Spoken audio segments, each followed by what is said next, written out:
The B-52 does not look like the future. It looks like history that refused to die, and that is exactly why it remains terrifying. First entering service in 1955, powered by 8 Pratt & Whitney TF-33 engines, able to carry roughly 70,000 pounds of mixed ordnance, and capable of flying more than 14,080 kilometers unrefueled. The Stratofortress was built for endurance on a scale that still feels unnatural. With aerial refueling, its reach is limited less by fuel than by the stamina of its crew. The U.S. Air Force still expects the aircraft to remain in service through 2050, which means this bomber will have lived across an era of nuclear standoff, jungle war, desert war, counterinsurgency, stealth warfare, and long-range precision strike without surrendering its place in the order of battle. That alone tells you what the B-52 really is. Not a relic, but a platform so brutally adaptable that time itself has failed to retire it. What makes the B-52 legendary is not just age, but repetition.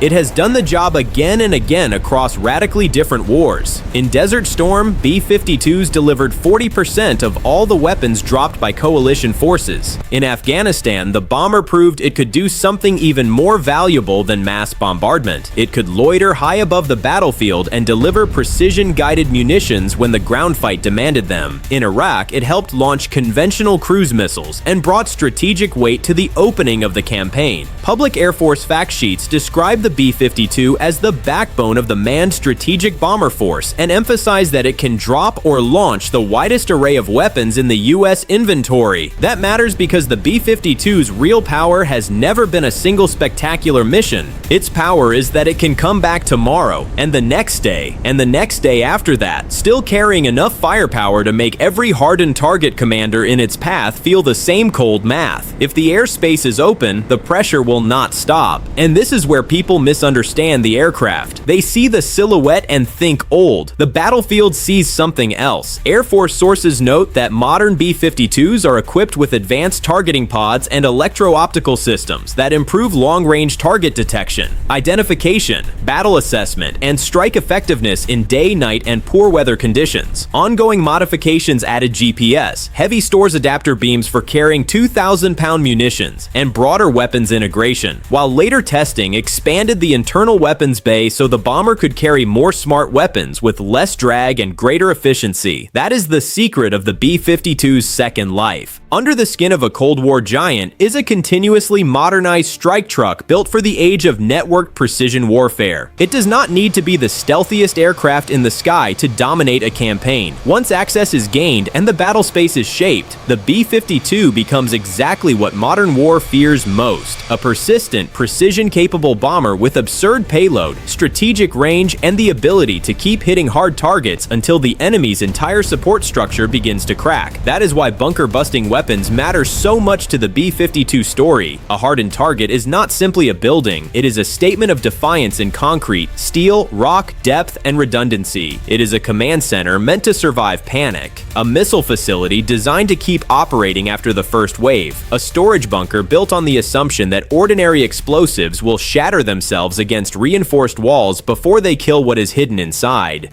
To defeat that kind of target, a bomber needs more than blast. It needs penetration, accuracy, timing, and mass. And the first of those workhorse answers is the GBU-31 JDAM, built around the 2,000-pound BLU-109 penetrator or Mk-84 body. The Air Force describes JDAM as a guidance tail kit that converts unguided bombs into all-weather smart munitions using GPS-aided inertial navigation. In its most accurate mode, JDAM can achieve a circular error probable of 5 meters or less when GPS is available, and it can direct multiple weapons against single or multiple targets on one pass. In plain language, that means the B-52 can take a bomb built to hit hard and make it hit with disciplined precision. The BLU-109 is so important because it changes the character of the strike. A normal bomb punishes a surface. A penetrator punishes a shelter. It takes the violence of impact and carries it inward, toward the protected volume that engineers thought they had buried deeply enough to survive. Put that penetrator inside the GBU-31 framework, and the result is not just a heavy bomb, but a rationalized weapon for modern strategic attack. accurate in poor weather, flexible in release profile, and devastating against fixed or relocatable hard targets. This is exactly the kind of weapon that magnifies the B-52's strengths. The bomber's enormous payload means it does not arrive with a single answer. It arrives with a rack of answers. It can fill its wing pylons and internal launcher with precision weapons, spread destructive force across multiple aim points, and turn one pass into a cascading strike problem for the defender. The deeper truth is that the B-52's success is not only about how much it can carry, but how efficiently it can convert carrying capacity into repeated high-confidence attacks on the kinds of structures armies trust most. Then there is the upper end of the bunker-busting spectrum, the GBU-57 Massive Ordnance Penetrator. The Air Force describes the MOP as a weapon designed for the difficult mission of reaching and destroying weapons of mass destruction located in well-protected facilities, and explicitly states that it is more powerful than the BLU-109. This is the weapon built for the targets that exist precisely because lesser weapons might fail. In June 2025, U.S. officials publicly stated that 14 of these 30,000-pound weapons were used in Operation Midnight Hammer, marking the first operational use of the GBU-57. That matters because it clarifies the ladder of American air power. The deepest and most protected aim points are handed to the specialized giant, the MOP, typically delivered by the B-2. But the broader architecture of hardened warfare, the command posts, storage bunkers, support nodes, missile sites, and protected military infrastructure that make a defense network function, remains exactly the environment where the B-52 thrives. The MOP is the sledgehammer for the deepest vault.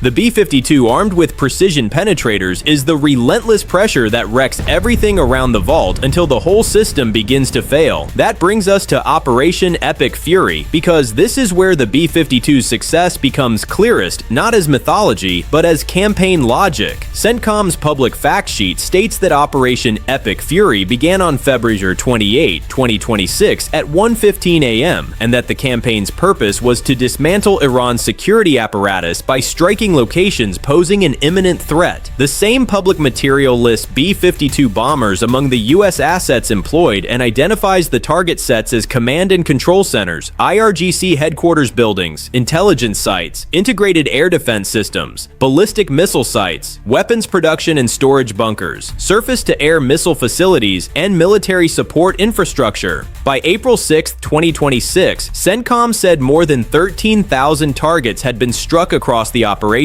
What the public fact sheet does not do is give a dramatic B-52 only scoreboard, and that omission is revealing. The B-52's real achievement in a campaign like this is not a single cinematic statistic. It is that the aircraft fits the exact requirement of this target set, a bomber that can be surged repeatedly, fed by tankers, loaded with precision weapons, and used to keep grinding away at hardened military nodes over time. In other words, the B-52 is not the flourish at the end of the sentence. It is the grammar of sustained strategic attack. And that is why the B-52 remains such a profound symbol of military effectiveness. The aircraft wins not by looking invincible, but by making endurance itself look lethal. It stays relevant because war still rewards three brutally simple things: range, payload, and repeatability. Stealth aircraft can open doors. Specialized penetrators can crack the deepest chambers. But once the corridor is open and the target network is exposed, the B-52 becomes the punishment phase of air power. It carries enough smart weapons to threaten multiple hardened sites in one mission, enough fuel support compatibility to stay in the fight for extraordinary durations, and enough historical proof to remind every adversary that this is a bomber with a memory. It has struck troop concentrations, fixed installations, bunkers, command networks, and defended infrastructure across generations of conflict. It has outlived presidents, doctrines, and rival aircraft. And in campaign after campaign, it keeps proving the same terrible point. Sometimes the most dangerous machine in modern war is not the newest one, but the one that has been refined for 70 years into a system of almost industrial certainty.